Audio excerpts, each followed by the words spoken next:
Hi everyone, Steph here. So today I wanted to make almost like an educational video of all the things that I plan to do this year and how I plan to make sure that I do them. And a lot of it, or at least most of it, is actually not specifically career related. It's just all these things I want to do to, basically better myself or invest in myself type thing, because that's going to help me discover more of who I am. And since I still am at that point where I don't know what my next career should be, I feel like that's necessary to just keep shaping myself into the person I know I want to be. Because I do know what type of person I want to be. I just, career-wise, still don't know. Anyway. Behind me, if you can see, I have two large lists. One's the 2015 bucket list, and the other one is 2015 resolutions. I separated these two to separate lists because I'm going to approach them differently. And in my head, there's a big difference between resolutions and bucket list. And bucket list is more like it's a one-time thing. It's something you can cross off a list. You did it, you've done it. The resolutions is more of an ongoing thing, like it's more repetitive, you're working it into your daily life, and there really is no end to it. I actually have, let me put these down, a weird way for me to remember them, and I don't know if this is going to help you guys at all or not, but this is something I came up with. So for the bucket list, I came up with, you can see sassy. Now, of course, it's not spelled correctly. It's the best I could do. But basically with sassy, the bucket list has to be specific, meaning it's like this one single item that you simply write down. It represents one thing, one clear thing. Okay, that's what specific means. Achievable means obviously it has to be somewhat realistic. It has to be something you can achieve this year. It's not like I want to go fly around the world and you have no money. I don't know. That might not work for you. It has to really make sense, like, to you, okay, that you can do it. Steps. This is a big one. Whatever is on your bucket list can be broken down into steps. And I can explain that more as I go along. But say on your bucket list is to go skydiving, right? Well, the steps to be broken down would be, number 1, go look for a skydiving place. Number 2, sign up for it. Number 3, go there. And number 4, do it. So even if it's like really simple steps, it has to be able to be broken down like that.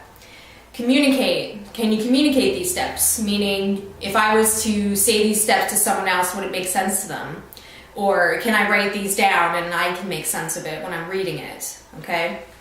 And invest in yourself. Will this be an investment? Is this going to somehow better yourself, or just you're going to feel good about it after you've done it? Skydiving would not make me feel great, so that is not for me, but I'm sure for other people, it's going to make them feel awesome. So let's go over the items on my bucket list. I have it covered up so I can kind of go one by one and explain it.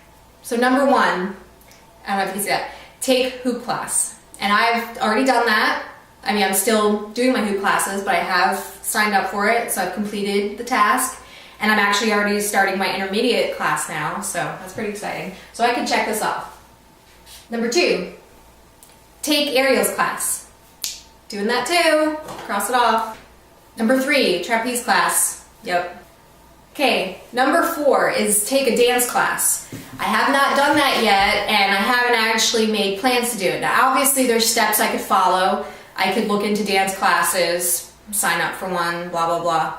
I have not done it yet because, as you can see, I'm already doing a lot of classes, and it's not really, I guess, realistic of me to take that right now. I want to make sure I don't overwhelm myself and put in too many things at once. I really am interested in dance. Originally I was thinking tap, but now I'm leaning more towards ballet, something like that. But I do plan on planning for it later in the year, like maybe fall. I'm hoping I can make more room in my schedule for that. So I'm just putting it off, but it's still a bucket list for this year. Take boot camp series. So I'm already going to the gym a lot and I love working out and I'm doing all this stuff, but I've always wanted to take like a really intense boot camp class, you know, where they meet really early in the morning and they're pushing over these huge tires and like doing all these crazy things. And I actually found a Groupon, it just so happens, for that randomly like last month. And I bought it. I haven't actually used it yet because right now I'm just in the middle of things where it'd be really hard for me because the class is at like 5:30 in the morning. I plan to do it maybe next month or start it in May. And then it goes on, I think, for a 5-week series. So I'm already in the middle of doing these steps to get to that, and that will happen soon. So, you know, you gotta keep in mind, I have the whole year to take care of these things. Indoor rock climbing. There's a few places in town that do it, and it's just a matter of when I want to go. And I plan on taking my husband, maybe invite some friends, and make a day out of it. Go zip lining. I'm actually terrified of heights, so I really want to go zip lining to kind of face my fears. And we're just waiting till it gets warmer out. It's still early March. It just was snowing a couple weeks back, so just want to wait till it's warm. Finish arm sleeves. Now that is related to tattoos. I don't know if you guys saw my other videos, maybe my arms were exposed a bit. I actually have a good amount of tattoos on my arms. Okay, blah, blah, blah. My plan is to finish my arm sleeves this year, which means that it goes from my hand to about mid-arm right now, a little higher. I want it to go from my hand all the way up to my shoulder on both sides, get it fully completed. I go to the tattoo shop maybe every 2 to 3 weeks and get stuff added onto, so I'm just in the process of it. Okay, I put 9 and 10 together, and by the way, these numbers are not in any particular order, but do a handstand and do a split. I used to be able to do a handstand when I was a kid, never have been able to do a split ever.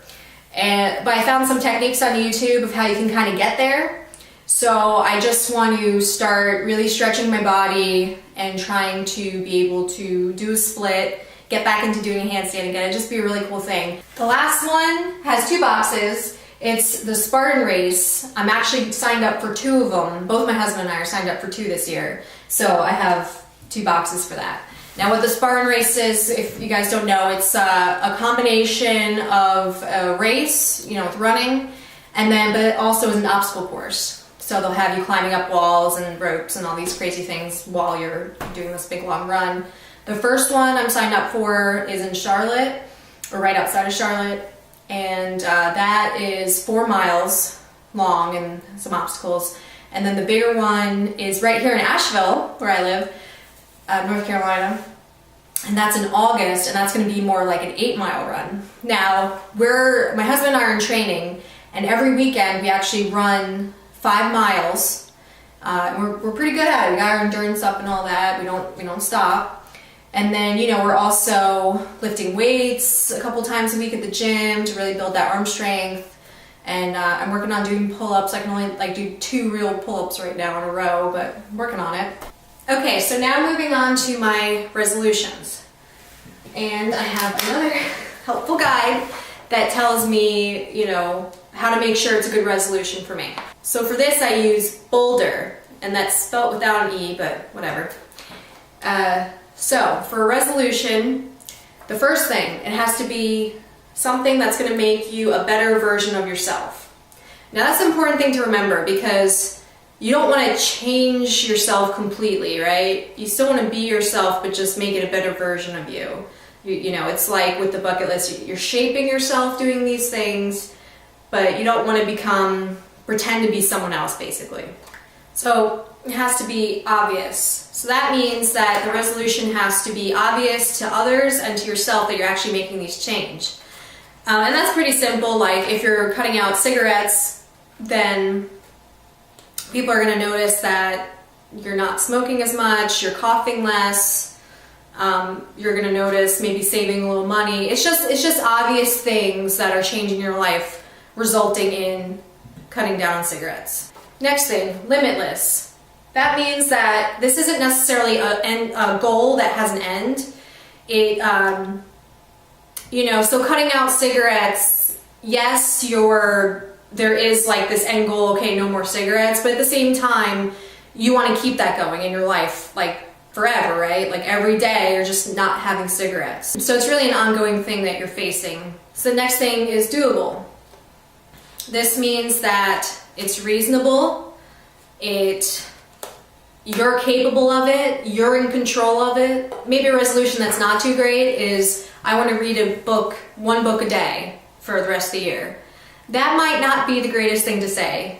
You might be setting yourself up for some sort of failure because although you might be a really fast-paced reader, that might not necessarily be doable every day. That might be too much. And repetition.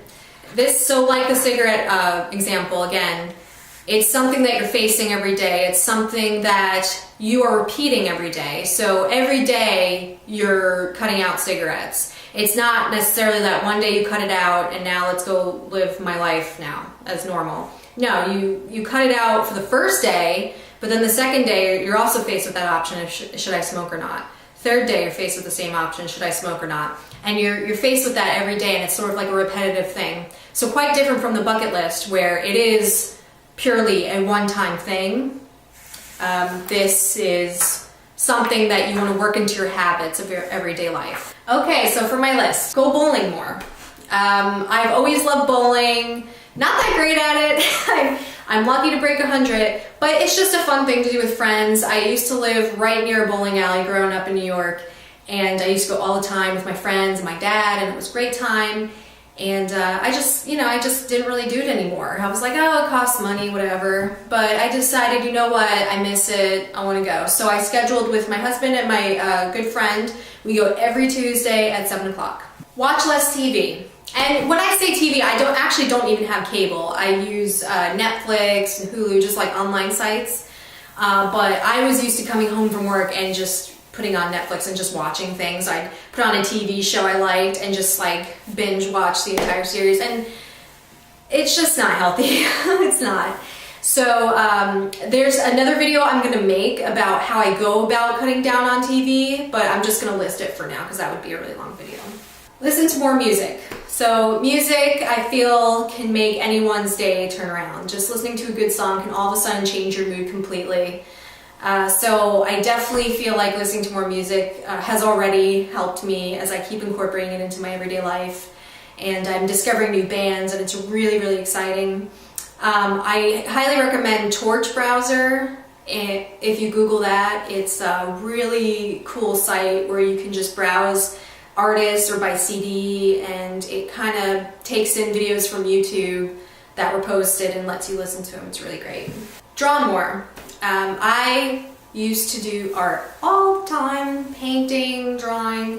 In high school, I remember, I think senior year, I took 3 art classes for the one semester. Like I gave up my lunch break so I can take an extra art class. So we're actually in my art room right now. I set up, I think late last year or early this year, and I started painting again. And I really want to get better with my drawing skills, and I'm having a lot of fun doing it. Create natural skin treatments and use them every day. I feel like I don't necessarily take the greatest care of my skin. I just usually use regular soap to wash my face, and I still have acne. I'm like 27 years old, I still have like some acne on my face. So, you know, just one of my resolutions was to maybe look into making my own natural